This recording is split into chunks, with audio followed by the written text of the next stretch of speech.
ഈശോ മിശിഹായ്ക്ക് സ്തുതിയായിരിക്കട്ടെ.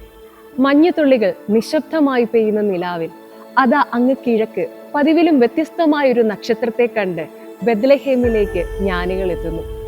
അവർ യേശുവിന്റെ രാജ്യത്വത്തെ സൂചിപ്പിക്കുന്ന പൊന്നും നിത്യ പൗരോഹിത്യത്തെ സൂചിപ്പിക്കുന്ന കുന്തിരിക്കവും അവിടുത്തെ പ്രവാചകത്വത്തെയും മരണത്തെയും സൂചിപ്പിക്കുന്ന മീറയും ഉണ്ണീശോയ്ക്ക് കാഴ്ചയായി അർപ്പിക്കുന്നു. ഈ കാഴ്ച വസ്തുക്കൾ നമുക്ക് മുൻപിലേക്ക് എയ്യുന്ന ഒരു ചോദ്യമുണ്ട്. അതെ, ഉണ്ണീശോയ്ക്ക് നാം എന്താണ് നൽകുന്നതെന്ന്.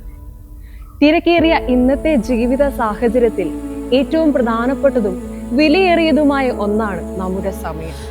ഈ ക്രിസ്മസ് കാലത്ത് ഉണ്ണീശോടൊപ്പം ആയിരിക്കുവാൻ നമുക്ക് സമയം കണ്ടെത്താം. അതുപോലെ തന്നെ ഉണ്ണീശോയ്ക്ക് വന്ന് പിറക്കുവാനായി നമ്മുടെ ഹൃദയത്തെ ഒരുക്കുകയും ചെയ്യാം.